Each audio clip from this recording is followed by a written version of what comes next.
Okay جناب راجہ صاحب السلام علیکم. وعلیکم السلام. کیسے ہیں حسن بھائی؟ اللہ تعالیٰ دا احسان ہے. تسی دسو ٹھیک ہو تسی؟ خدا کی کروڑوں رحمتیں اور برکتیں ہوں آپ پہ، آپ کے خاندان پہ، آپ کے محترم والدین پہ، تاڑا اور اللہ ہمیشہ آپ تاڑا کو سلام بہتا زندگی شکریہ. تندرستی دے. بہت مہربانی جناب بہتا مہربانی. تو ایام فاطمیہ کے بالکل ایام فاطمیہ اور 3 جمادی الثانی کے بالکل قریب قریب ہم آ چکے ہیں. جی جی تو ایک تو یہ کہ کل کا جو دن گزرا ہے 15 دسمبر، جی علامہ ناصر عباس سعید کی شہادت کا دن تھا. اچھا. تو ان کے لیے آپ نے دعا کریں، اللہ تعالیٰ ان کے مزید درجات بلند کرے. اللہ تعالیٰ رحمت اسی کرے ان طرح کو ایک مغفرت کرے انشاءاللہ. عاشق بیوی ایک ذاکر ہے، وہ بھی اسی طرح اسی جرم میں انہوں نے بی بی کی منقبت بیان کی تھی، بعد میں انہیں شہید کر دیا گیا تھا. ٹھیک ٹھیک. تو اچھا، سوالات کی طرف میں آتا ہوں. جی جناب. یہ اکثر جو ہے اہل تشیع کا عقیدہ ہے ولایت پہ. تو ہمارے بہت سارے سنی بھائی، سنی دوست پوچھتے ہیں ولایت ہے، ولایت سے کیا مراد ہے، ولی کیا ہے؟ یعنی کلمے میں ہم جس طرح کہتے ہیں علی ولی اللہ، تو ولی تو یہاں پہ بھی جس طرح مزارات ہے تو کہتے ہیں جی یہ تو ولیوں کے مزار ہے، فلاں ولی کا مزار ہے، فلاں ولی کا. تو اب اگر جو شیعہ کے جو علماء ہیں نا، تو اگر ان سے اگر سوال کیا جائے کہ جناب یہ ولایت سے آپ کیا مراد لیتے ہیں، ولایت آیا ایک درجہ ہے، کوئی منصب ہے، اس کا مفہوم کیا ہے؟ یہ تقریباً میرا نہیں خیال کہ شیعہ سنی لوگوں کو پتہ ہوگا، کیونکہ بیان ہی نہیں کیا جاتا، اتنا علم ہی نہیں ہے. تو ایک تو ولایت سے کیا مراد لینی چاہیے، اور ولی حضرت علی علیہ السلام کو جو ہم لیتے ہیں ولی سے امیر مراد المومنین یہ علیہ ہے میرے السلام کو. عزیز ولی کا ایک ولی کا جو مفہوم معنی ہے شریعت میں کہ اللہ تعالیٰ نے اہل بیت علیہ السلام کو ہمارا ولی بنایا ہے، ان کا ہم پہ ولایت ہے ولایت ہے، یعنی ان کو اختیار ہے ہم پہ اختیار ہے، ان کو حق طاعت ہے. اللہ تعالیٰ نے ان کو ولی بنایا ہے ہم پر، اللہ تعالیٰ نے ان کو ولایت عطا فرمایا ہے. اس کا مطلب یہ ہے کہ ہم اہل بیت علیہ السلام کو اپنا صاحب اختیار سمجھیں. رسول اللہ صلی اللہ علیہ وآلہ وسلم کی واضح حدیث ہے، سنن ابن ماجہ میں، نسائی اور ترمذی وغیرہ ان میں ایما امرأۃ نکح بغیر اذن ولیہا فنکاحها باطل فنکاحها باطل فنکاحها باطل. 3 دفعہ دہرایا کہ کوئی بھی عورت اپنے ولی کے اجازت کے بغیر اگر وہ شادی کرے، نکاح کرے، تو اس کا نکاح باطل ہے، نکاح باطل ہے، نکاح باطل ہے. ولی کا کیا مطلب ہے؟ ولی کا مطلب یہ ہے کہ وہ اللہ تعالیٰ نے ان کو ہم پہ اس نے ولایت دی ہے، اللہ تعالیٰ نے ہم پہ اس کو اختیار دیا ہے کہ ہم ان کی اطاعت کریں، ہم ان کی نصرت کریں، ان کی باتوں کو سنیں. اور پھر ولایت کے مفہوم میں محبت بھی آ جاتا ہے. ولایت کے مفہوم میں محبت بھی آ جاتا ہے کہ وہ والا یوالی، جب کہتا ہے نا والا یوالی، جب باب مفاعلہ میں چلا جاتا ہے تو اس سے مراد وہ شخص ہوتا ہے جس سے آپ محبت کرتے ہیں. لیکن خود لفظ ولی کا مطلب میں نے وہی عرض کیا کہ ولی کا مطلب ہے صاحب اختیار. جی سر بولیں. دوسرا یہ ہے کہ یہ انجینئر محمد علی مرزا جو ہے یہ خود مناظرے پہ نہیں آتے، اپنے اسٹوڈنٹ کو بھیج دیتے ہیں. تو وہ اس سوالات میں انجینئر محمد علی مرزا کے ہوتے ہیں، اور آتے ہیں ان کے وہ اسٹوڈنٹ، وہ آتا ہے آپ کے پاس ریگولر، وہ سوال کرتا ہے. تو آپ کا یہ ایک ویڈیو بھی ہے جس میں اس نے کہا جی انجینئر صاحب تو صرف یا علی مدد پہ آپ سے مناظرہ کریں گے. تو آپ نے کہا تھا ہم انہیں ہر طرح کی فیسلٹی دیں گے، جی پروٹوکول دیں بالکل. گے، عزت دیں گے. تو جی سر. وہ مناظرہ کرے، تو وہ خود کیوں نہیں مناظرے پہ آتے؟ اور پھر اگر نہیں مناظرے پہ آتے تو ان کے اسٹوڈنٹس کو کیوں آپ لے رہے ہیں؟ پھر ان کے سوالات کے جواب کیوں دے رہے ہیں آپ؟ دیکھیں وہ اس لیے نہیں آتا ہے، وہ وجہ آپ سب کو معلوم ہے، وہ کسی کا سامنا کیوں نہیں کرتا ہے. ٹھیک ہے نا. سب کو پتا. وہ تو سب اس کی اصل وجہ سب کو پتہ ہے کہ وہ کیوں نہیں کرتا. اور جو بہانے عذر لاتا ہے وہ بھی بالکل یعنی سب کی توہین ہوتی ہے اس میں. اس کے شاگرد ادھر اگر آتے ہیں کال کرتے ہیں تو ہم کسی سے نہیں پوچھتے کہ آپ کس کے شاگرد ہیں. ٹھیک ہے نا. کس کے وہ شاگرد ہیں تو اور کس نے آپ کو بھیجا فون ہے. ہاں تو ہم اس لیے ارادہ نہیں کرتے کسی کو کہ وہ بھائی انجینئر صاحب سے اس نے آپس میں مفاہمت کر کے سوالات ان لوگوں نے تیار کی، ہم سے سوال کرتے ہیں. تو یہ اپنے مستری صاحب جو ہے نا اس طرح اس سے تیاری بھی کرتے ہیں، ان کی تیاری ہوتی ہے کہ ہم سے سوال کرتے ہیں کہ وہ پتہ چلے کہ لیری کے پاس اس مسئلے پہ کیا جواب ہے تاکہ میں اس کا توڑ تلاش کروں۔ لیکن میں مستری صاحب والوں کو یہ بتا دیتا ہوں کہ وہ آپ لوگ جتنی مرضی آپ لوگ تیاری کر لینا کہ آپ کے پاس اللہ یاری کے باتوں کا توڑ ہو، وہ کچھ نہیں ہوگا آپ لوگوں کے پاس انشاءاللہ تعالی۔ جتنے مجھ سے سوال کریں نا وہ میرے سوال اپنے سوالوں کے جواب لے لو، پھر اس کا رد کرنے کی تلاش کرو کہ تمہارے پاس رد کیا ہے۔ تم جتنی بھی تیاری کرو گے اس سے آپ کو فائدہ نہیں ہوگا۔ جب ادھر آؤ گے ہمیشہ آپ کے توڑ کا توڑ ہمارے پاس موجود ہوگا، یا ہمارے پاس ایسے جواب ہوں گے جو آپ کے سوچ میں بھی نہیں آ سکے گا کہ اس سوال کے کیا صحیح جواب ہو سکتا ہے دوسرے طریق سے، تیسرے طریق سے، اور کئی مختلف وجوہ سے۔ تو عرض یہ ہے کہ ہم اس لیے ان کو رد نہیں کرتے، وہ بیچارے بھی وہ ایسے ہیں، بہت سارے انجینئر مستری صاحب کے شاگرد ہیں۔ مستری صاحب شاگرد تو کوئی نہیں، ایسے یہ سب کو شاگرد کہتا ہے نا، اپنا اسٹوڈنٹس کہتے ہیں۔ اسٹوڈنٹ تو کوئی نہیں بھائی، وہ ویورز ہیں، دیکھنے والے ویور۔ شاگرد وہ ہوتا ہے کہ سامنے بیٹھ کے کوئی کتاب پڑھے، سوال جواب کا حق ہو۔ وہ بیچارے ویورز ہوتے ہیں، اس کو انہوں نے اپنے آپ کو پروفیسر بنا دیا، اور جو ویورز ہوتے ہیں یوٹیوب دیکھنے والے، ان سب کو اسٹوڈنٹ بنا دیا۔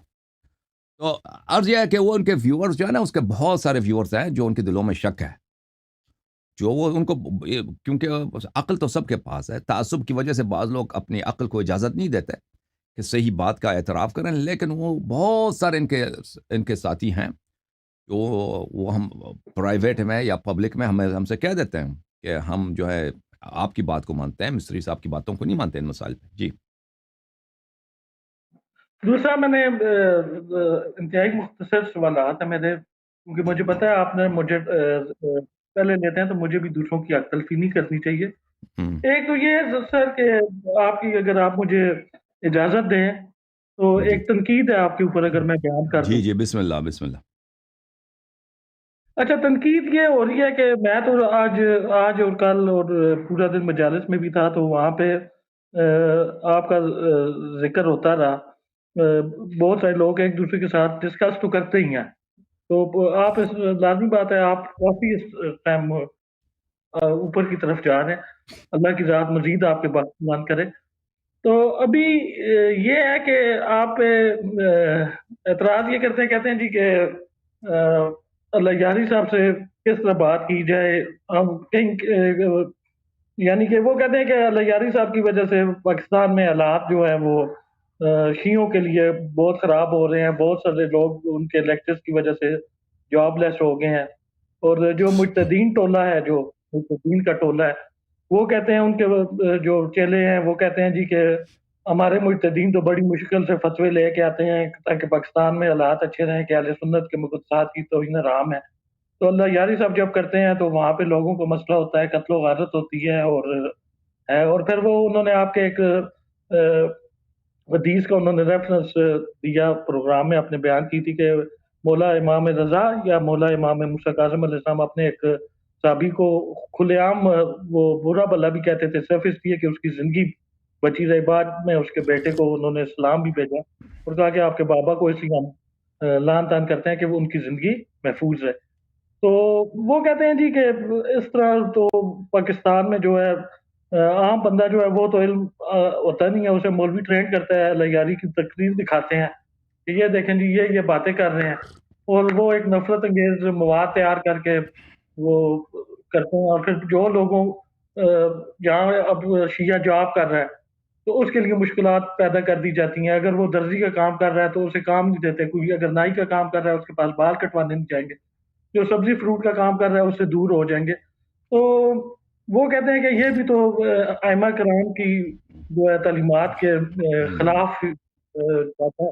تو اس پہ آپ کا کیا موقف ہے، آپ کیا کہتے ہیں؟ تو آپ کی خدمت میں عرض کروں کہ دیکھیں، میں تو ابھی پاکستان اردو میں 2 سال سے پروگرام کر رہا ہوں، ہفتے میں 1 دن، ٹھیک ہے نا، ہفتے میں 1 دن یا 2 دن کے بھی ہوتا ہے۔ میں آپ کی خدمت میں عرض کروں کہ پاکستان میں شیعوں کے حالات کافی اچھے تھے۔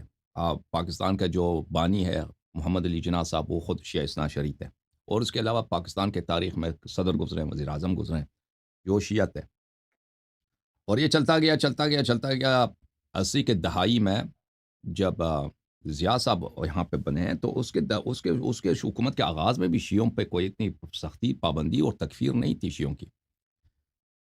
ایران میں جب انقلاب ہوا ہے تو ایرانی حکومت نے پاکستان میں ایک پولیٹیکل پارٹی بنائی جو سب جانتے ہیں، تحریک نفاذ فقہ جعفریہ، اور ان کا نعرہ یہ تھا کہ ہم ایران ہاں نفاذ فقہ جعفر، اب انہوں نے نام چینج کیا، تحریک فقہ جعفر رکھا، اور ان کا یہی نعرہ تھا کہ وہی ہم انقلاب جو ایران میں لائے، اسلامی انقلاب پاکستان میں ہونا چاہیے۔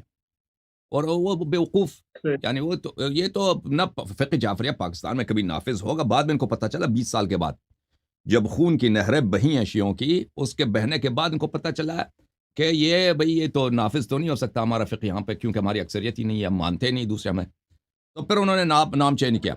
تو ان کا طریقہ کار کیا تھا کہ وہی نعرے جو ایران میں لگائے گئے اسی کو پاکستان میں، امریکہ مرد آباد فلان فلان کہ یہاں پہ انقلاب ہونا چاہیے، اور پھر ان لوگوں نے شیعوں کو بڑا کیا آرگنائز کیا، شیعوں کے ریلیز نکالتے تھے، شیعوں کو آرگنائز کرتے تھے، اور شیعوں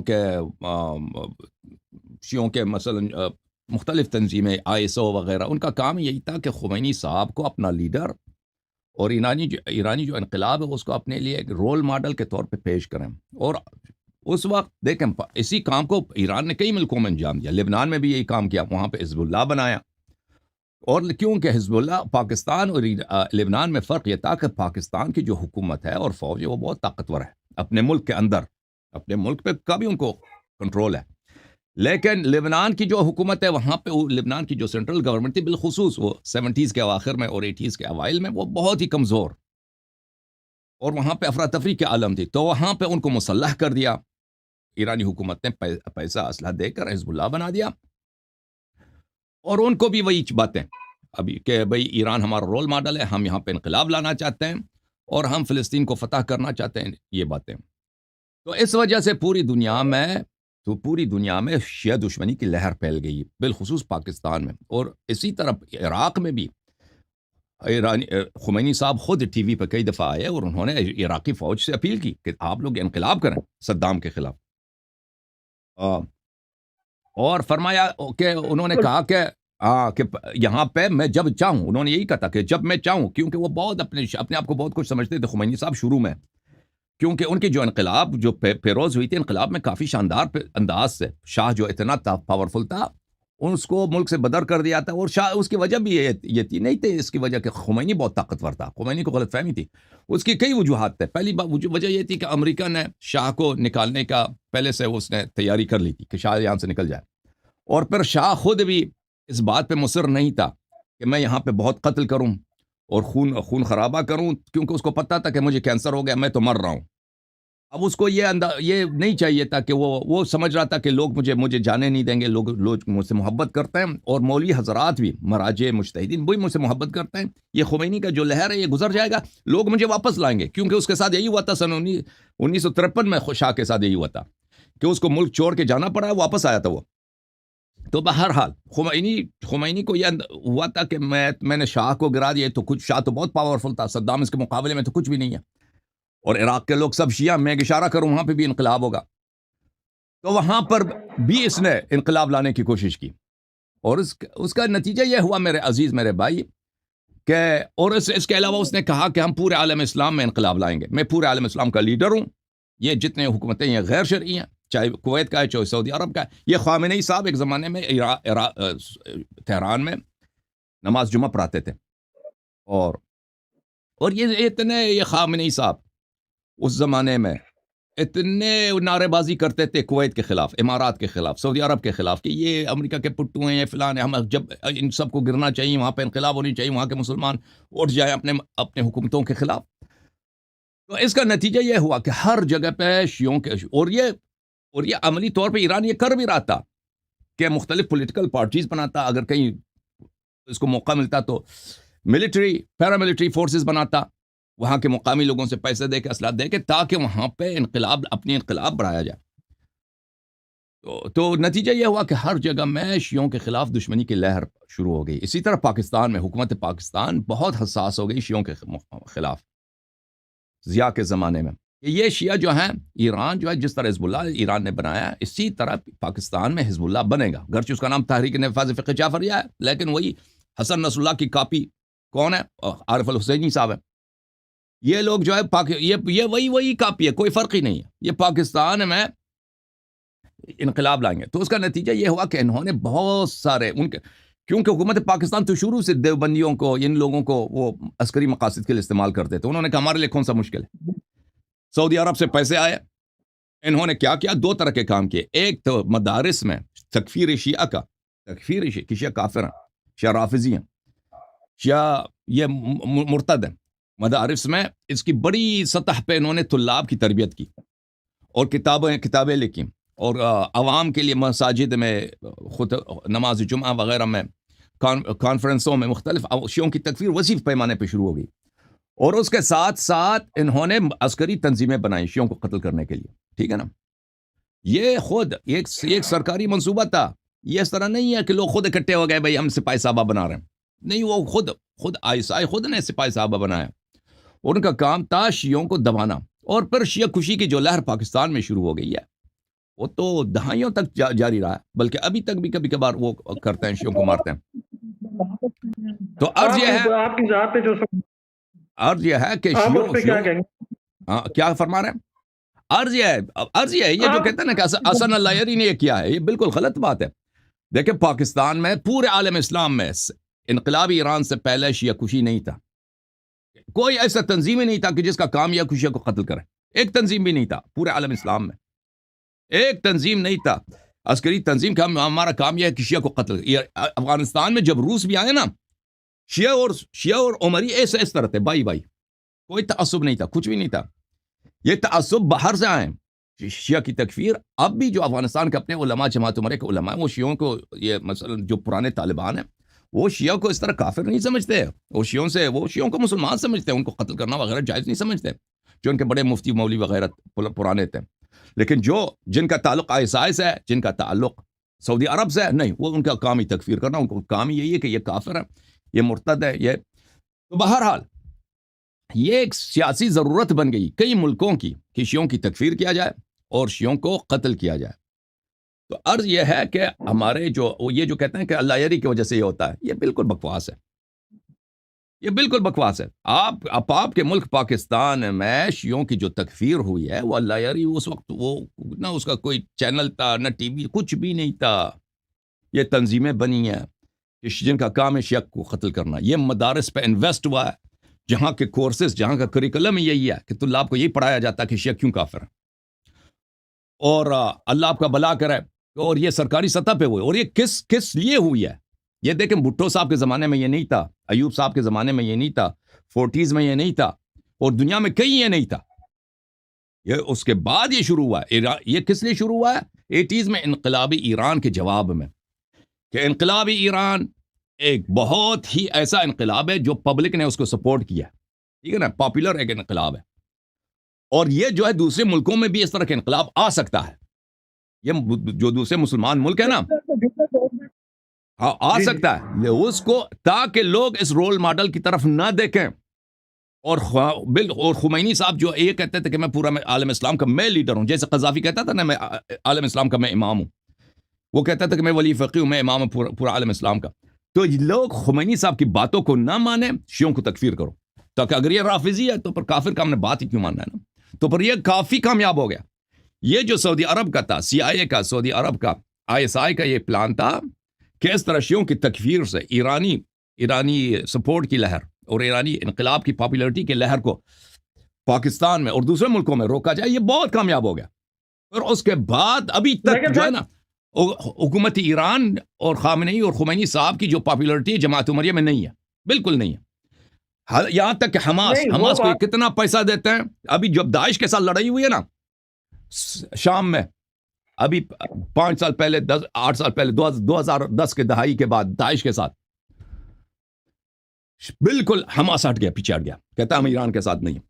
داعش کے ساتھ اس نے بالکل ہتھیار نہیں اٹھایا اور ایران کو چھوڑ دیا، بلکہ ایران اور حماس کے تعلقات بڑے خراب ہو گئے تھے. تو عرض یہ ہے میرے عزیز میرے بھائی کہ اصل شیعوں کا جو قتل ہوتا ہے، شیعوں کی جو تکفیر ہوئی ہے پاکستان میں پچھلے 40 سال میں، اس کی اصل وجہ کیا ہے؟ ہمارے خود مجتہدین ہیں. انقلابی ایران ہے، حکومت ایران، انقلابی ایران اس حوزہ جہلیہ کا ایک ثمرہ خبیثہ ہے، ایک خبیث پھل ہے، ایک تلخ پھل ہے اس حوزے کا. مکتب اجتہاد کا ایک پل ہے کہ اہل بیت علیہ السلام کے تعلیمات کے خلاف ان لوگوں نے حکومت بنائی ہے، نہ اہل بیت علیہ السلام کی تعلیمات کی وجہ سے، ان کے خلاف کہ اہل بیت علیہ السلام نے فرمایا کہ ہمارے حجت، ہمارے فرزند، ہمارے قائم علیہ السلام کے ظہور سے پہلے تم قیام نہیں کر سکتے. ان لوگوں نے قیام کیا، ان لوگوں نے انقلاب کیا، یہ سب اس کے حکومت بنائے. بہرحال تو اس کا نتیجہ کیا ہوا ہے؟ اس کا نتیجہ یہ ہوا ہے کہ پورے عالم اسلام میں 40 سال سے شیعہ کشی کا لہر. پھر میرے محترم، میں جو یہاں آیا ہوں میں تو دلائل کے ساتھ بیان کرتا ہوں نا.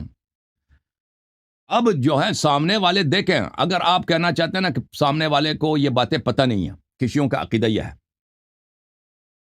یعنی اگر میں کہتا ہوں کہ ہمارا عقیدہ ابو بکر، عمر، عائشہ کے متعلق یہ ہے، آپ کیا سمجھتے ہیں کہ جماعت مخالفین کو نہیں معلوم، سپاہی صحابہ والوں کو نہیں معلوم کہ شیعہ کیا کہتے ہیں عائشہ کے متعلق؟ وہ ان کو نہیں معلوم. مولوی جلال کیا نا، اشرف جلالی صاحب کو، اس کو نہیں معلوم، ان لوگوں کو نہیں. آپ ان کے کتابوں کو، ان کے ویب سائٹس کو دیکھیں، ان کی تقریروں کو دیکھیں. یہ تو علن علامہ مجلسی کی کتاب لے کے آتے ہیں، ہے کہ نہیں بھائی؟ کہ مسلمانوں دیکھو، دا شیعگان دی، دا شیعگان دی، دا شیعگان دا عقیدہ دی. شیعگان حضرت ابو بکر تا اغوائی، شیعگان حضرت عمر تا اغوائی، شیعگان حضرت عائشہ تا اغوائی. وہ شیعگان کافر دی، مرتد دی، بدترین کافر دی ٹول کائنات کی. پورے کائنات میں شیعہ بدترین کافر ہیں. یہ کتاب دیکھو، ان کا کتاب ہے بھائی مجلسی صاحب کی، یہ کتاب ہے ان کی کافی میں عمر کے متعلق یہ لکھا ہے. یہ تو ان سب کو پتہ ہے. یہ بات تو نہیں ہے کہ میں نے اس کو ظاہر کیا. میں نے اب نہیں، اب پاکستان میں رہتے ہیں ابھی بھائی. اب یوٹیوب تو ابھی بنا ہے، یوٹیوب سے پہلے اس زمانے میں جب کیسٹیں چلتی تھیں، حق نواز جنگوی ہے، یہ ان لوگوں کی کیسٹیں پورے پاکستان میں نہیں بری تھیں. ان کے رسالے چھپتے تھے، ان کے کانفرنسز ہوتے تھے، ان کے بھائی اس کے بعد سید ابو الحسن ندوی کی کتابیں، اس طرح کی کتابیں کتنی اردو زبان میں، بلکہ پورے عالم اسلام میں شیعوں کی تکفیر کس بنا پر کہ شیعہ کتب میں یہ لکھا ہے اس لیے شیعہ کافر. ٹھیک ہے نا؟ یہ تو اگر یہ کوئی سری بات ہوتی نا کہ میں نے اس بات کو ظاہر کیا ہے، یہ ایک سیکرٹ ہے بھائی شیعوں کا، یہ شیعہ بھائی سیکرٹ میں ابو بکر عمر کو بلا کہتے ہیں، لوگوں کو پتہ نہیں ہے. تو پھر بات آپ کی صحیح ہے، لیکن یہ تو کئی سالوں سے علن ہو چکا ہے. یہ تو سنہ 50 کی بات نہیں ہے. سنہ 50 میں لوگوں کو نہیں پتا تھا کشیوں کا یہ عقیدہ یہ ہے. سنہ 80 میں، 90 میں، 80 کی دہائی، 90، 2000 کی دہائی میں یہ سب کو پتا ہے.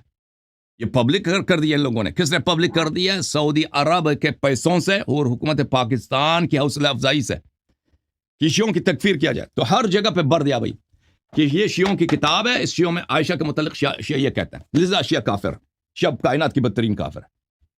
تو اب یہ جب ہوا ہے نا میرے بھائی، یہ جب ہوا ہے شیعوں کس طرح تکفیر، اب دیکھو اب اس کے سامنے، اس کے مقابلے میں شیعوں کا رد عمل کیا ہونا چاہیے. اب جب ہمارے مخالف ہماری تکفیر کرتے ہیں، کس لیے تکفیر کرتے ہیں؟ وہ شیعہ کتاب لا کے کہتے ہیں نا، مجلسی کی کتاب لے کے آتے ہیں، کلینی کے صدوق کی کتاب لے کے آتے ہیں، علامہ حلی کی کتاب لے کے آتے ہیں، کہتے ہیں اس کتاب میں لکھا ہے کہ تم عائشہ کو لعنت کرتے ہو، عمر ابو بکر کو تم مسلمان نہیں سمجھتے، تمہارا قرآن ناقص ہے، تم کہتے ہیں قرآن جو ہے اصلی قرآن امام حجت علیہ السلام کے پاس ہے، لذا تم کافر ہو. اس کے مقابلے میں ہمارا کیا موقف ہونا چاہیے؟ ایک موقف یہ ہے جو شیعہ مجتہدین کا ہے، حکومت ایران کا ہے، اور اس کے پیچھے سیاسی وجوہات ہیں، اس کے پیچھے کوئی مذہبی وجوہات نہیں ہیں. وہ یہ کہتے ہیں کہ بھائی واعتصموا بحبل اللہ جميعا ولا تفرقوا، اس کا جواب ہی نہ دو. وہ تمہارے سامنے سے تکفیر کر رہے ہیں. تم کہہ سکتے ہو کہ بھائی تمہاری کتاب میں نہیں لکھا. جب تمہارے کتاب میں لکھا ہے کہ عائشہ یہ ہے، عمر یہ ہے، تم حدیث لے کے آئے ہو، ایک نہیں کئی احادیث تمہاری کتابوں میں موجود ہے، تمہارے علماء نے یہی کہا، تمہارے علماء نے فرمایا کہ ہمارے اجماع، خود خمینی نے اپنے کتاب کا شرح الاسرار میں لکھا. تم سامنے سے اگر انکار بھی کرو، ان میں سے بہت سارے تو انکار کرتے ہیں کہ کہتے ہیں ہمارا یہ عقیدہ نہیں ہے. وہ سامنے سے کیا کہتا ہے تمہارا مذہبی تقیہ ہے، تم جھوٹ بول رہے ہو. ختم بات. اس سے بھی زیادہ بے عزتی ہو جاتی ہے، اس کا کوئی فائدہ. سامنے والا کہتا ہے تم جھوٹ کہہ رہے ہو، تمہارا عقیدہ یہ نہیں ہے، تمہارے مذہب میں تقیہ ہے. دیکھو اس کا اصل توڑ کیا ہے؟ اس کا اصل توڑ یہ ہے جو میں کر رہا ہوں، کیونکہ ابھی اس کو چھپانا ناممکن ہے. تم ابھی چھپا نہیں سکتے کہ تمہاری کتاب میں لکھا ہے کہ قرآن ناقص ہے. تم اس کو ابھی چھپا نہیں سکتے کہ تمہارا عقیدہ عائشہ کے متعلق کیا ہے. ابو بکر، اس کا جواب بہت آسان ہے. اس کا جواب کہتا ہے کہ یہ تمہاری کتاب میں بھی لکھا ہے. بیوقوف، او بیوقوف، اگر تم مجھے کافر کہتے ہو، یہ تو تمہاری کتاب میں مجھ سے زیادہ لکھا ہے. آ جاؤ میں بخاری سے دکھا دوں. سر یہ کام ہے. ہاں آ جاؤ میں تجھے مسلم سے دکھاؤں، آ جاؤ میں تجھے خود قرآن سے دکھاؤں عائشہ ابو بکر عمر کی کیا شان ہے. میں تجھے قرآن سے دکھاتا ہوں، آ جاؤ. یہ کرو گے نا پھر منہ بند، ختم منہ بند ہو جائے گا ان لوگوں کا. ٹھیک ہے نا. اچھا سر، یہ جو آپ کہہ رہے ہیں، اچھا ٹھیک ہے، دوسرا یہ ہے کہ ایک تو یہ پوچھنا تھا کہ یہ جو اہل تشیع کا پروگرام ہے، یہ آپ کا کب تک پروگرام ہے کہ اسے جمعے والے دن لایا جائے؟ اور دوسرا یہ بتا دیں کہ مجھے کچھ آپ سے پرسنل بات میں کرنا چاہتا ہوں آف لائن، تو اس کے لیے اگر کائنڈلی آپ کوئی راستہ اچھا، کر دیں، میں کچھ جو پروگرام لوگ پہ کہتے ہیں ہم اللہ یاری بات سے کر بات پاؤں۔ کرنا چاہتے ہیں نا، انہوں نے کہا ہم اللہ یاری سے بات نہیں کر سکتے. میں ان کی خدمت میں عرض کروں کہ آپ کے اپنے علماء آپ سے کتنے بات کرتے ہیں. تم جا کے ساجد نقوی سے بات کرنے کی کوشش کرو نا. تمہارے نہیں علماء کر کتنے سکتے؟ آتے ہیں؟ ہاں تو یہ خود کہہ دینا شہنشاہ. یہ تو بڑے علماء کی بات نہیں کرتا، یہ شہنشاہ. اس کو آ کے بٹھا دو نا کسی دن انٹرنیٹ پہ، جو مرضی سے سوال کریں. میں تم نہیں اللہ کر سکتے؟ سیستانی بھی ادھر آ جائے نا، تمہارے مذہب کی بے عزتی ہوگی. میں اللہ کی قسم، یہ لوگ اگر آ جائیں آپ کے مراجع یہاں پہ سوال دینے کے لیے، وہ سامنے سے ایک وہابی لڑکا آ جائے نا، ان کو 2 منٹ میں اس کا ہاتھ پیچھے سے باندھ لگا سیستانی کا. اور ان کو نہیں آتا. یہ آپ لوگوں کی بیوقوفی ہے کہ بڑے بڑے عالم ہیں. یہ شیعہ عوام بیچارے جیسے ہمارے برادران اہل سنت ہیں، ان کو بڑا اعتماد ہے کہ ابو بکر عمر بڑے لوگ ہیں. اسی طرح شیعہ عوام بیچارے بیوقوف ہیں، سادہ ہیں. یہ سمجھتے ہیں کہ علماء بہت بڑے ہیں. یہ بہت اچھی بات ہے کہ سیستانی سامنے نہیں اچھا آتا. یہ سامنے آ جائے نا سیستانی پروگرام رکھ کے کہ میں آپ کے سوالوں کے جواب دوں گا، وہ بھائی وہ پتہ چلے گا دوسرے دن ہی پتہ چلے گا کہ آدمی خود وہابی ہے. وہ اسی لیے وہ اس کا عقیدہ کسی کو معلوم ہی نہیں آج. ابھی وہ جو ہے اس کی عمر 100 سال کے قریب ہے، اس کے عقائد کسی کو نہیں معلوم کہ اس کا امامت وغیرہ وغیرہ. اس کے عقائد کیا؟ اپنا عقائد چھپاتا ہے. اس کا عقیدہ ابھی تک، یہ بہت عجیب بات ہے، اس کے عقائد بالکل مکتوم مجہول. اس کو اپنے عقائد کو چھپاتا ہے. اس کا ایک ویب سائٹ ہے العقائد، اس کے اوپر سب سے پہلے لکھا ہے کہ یہ عقائد سیستانی صاحب کے نہیں ہیں. ہم جو سوال دیتے ہیں نا شیعہ علماء کے مشہور قول کے مطابق دیتے ہیں، سیستانی کے متعلق ہم اس سیستانی کے عقائد کیا ہیں ہم اس کے مطابق جواب نہیں دیتے. اس کے اپنے ویب سائٹ عربی زبان میں العقائد پہ لکھا ہے. اس کے سب سے پہلے شاہ سرخی میں یہی لکھا ہے، امامت پہ، شہادت حضرت سیدہ سلام اللہ علیہا پر، عصمت پر، ولایت غدیر، بہت سارے مسائل ہیں. عقیدہ اپنا ظاہر نہیں کرتا. وہ عقیدہ ظاہر بھی کرے نا، ادھر عقیدہ صحیح بھی ہو کسی کا، اس کا مطلب یہ نہیں کہ اس کے پاس علم بھی ہے، اس کو دفاع بھی کر سکتا ہے. آپ کے علماء وہ بڑے کمزور ہوتے ہیں. اچھی، یہ پہلی بات. دوسری بات کہ ہم شیعہ عوام کے لیے کب پروگرام رکھیں گے؟ جمعے کے دن تو نہیں ہو سکتا بھائی. جمعے کے دن بالکل ہمارے لیے مشکل ہے رکھنا. اگر ہم پروگرام رکھیں نا جمعے کے دن تو ہم عربوں کے لیے رکھیں گے، عربی پروگرام. پاکستانیوں کے لیے میں نے بہت محنت کی نا پچھلے 2 سال سے، ہم ان کے لیے ہر ہفتے پروگرام کرتے ہیں. تو اب دوسرے لوگوں کا بھی حق بنتا ہے. وہ لوگ اگر اتنے پروگرام میں نے پاکستانیوں کے لیے رکھا نا، اگر میں ان زبانوں میں اسی طرح مناظرے کے پروگرام رکھوں تو اس سے ویورز میرے بہت زیادہ بن جائیں گے، اور اس کے علاوہ اس پہ اثر بھی زیادہ ہوگا. اور وہ لوگ مجھ سے منت بھی کرتے ہیں کہ تم رکھو. اسی طرح فارسی زبان میں، انگلش زبان میں، ٹھیک ہے نا. تو وہ لوگ میں نے ان لوگوں کو چھوڑ دیا پچھلے 1-2 سال سے، اس لیے کہ میں بہت یہاں پہ ٹائم لگاتا ہوں. اور یہ آپ کے پروگرامز، یہ لوگ سمجھتے ہیں کہ میں ایسے آ کے بیٹھ جاتا ہوں نا. ہر پروگرام کے پیچھے بہت اس کا ہوم ورک ہوتا ہے. اگر ہم یہاں پہ 1 گھنٹے پہ بیٹھتے ہیں تو اس کے پیچھے 10 15 20 گھنٹے 30 گھنٹے 40 50 گھنٹے کا کام ہوتا ہے اس کے پیچھے. تو اس طرح زیادہ پروگرام کرنا، یہ بھائی اردو زبان کے لیے بعض موضوعات ہے. ابھی میں نے چڑھا ہے، ویسے سیدانی کی نکاح ہے یا حضرت سیدہ سلام اللہ علیہ کی شہادت ہے، وہ اس کو میں ختم کروں تو بس ہفتے میں یہی ہے کہ پروگرام آپ لوگوں کے لیے کافی ہے. ٹھیک ہے نا، جو اردو میں ہے. جی سر، مزید کوئی سوال ہے آپ کا؟ اچھا، دوسرا یہ سوال ہے کہ مجھے آپ سے پرسنل میں اگر بات کرنی چاہتی ہے، پرسنل میں آپ سے رابطہ کرنا چاہتا ہوں، پلیز. پرسنل بھائی کیا اپنا کوئی مشکل بتانا چاہتے ہیں یا مجھ سے کچھ سوال کرنا چاہتے ہیں؟ میرا پرسنل پوچھنا چاہتے ہیں؟ میرے کوئی مشکل نہیں ہے، الحمدللہ. آپ سے بات چلیں ٹھیک ہے. آپ اس میں لکھ دینا، آپ واٹس ایپ پہ کوئی میسج لکھ دیں، میں اس کا جواب دے دوں گا آپ کو. ٹھیک ہے نا؟ آپ کا نمبر نہیں ہے نا، آپ اپنے آپریٹر کو کہیں گے تو وہ مجھے آپ کا نمبر دے گا نا. آپریٹر صاحب میرا نمبر ان کو دے دیں بھائی، راجہ صاحب کو میرا نمبر دے دیں. ٹھیک ہے، میرا نمبر اسی ویڈیو کے نیچے لکھا ہے، کانٹیکٹ اللہ یاری، اس میں نمبر لکھا ہے اسی ویڈیو میں، ہر ویڈیو میں ہوتا ہے نیچے. وہ تو آپ کا پرسنل نہیں ہے، آپریٹرز کا ہے. نہیں اس کے نیچے میرا بھی ہے، ڈائریکٹ کانٹیکٹ اللہ یاری ادھر لکھا ہے، اس میں آپ اس میں لکھ سکتے ہیں مجھے. ٹھیک ہے نا؟ ای میل بھی ہے، سب کچھ ہے.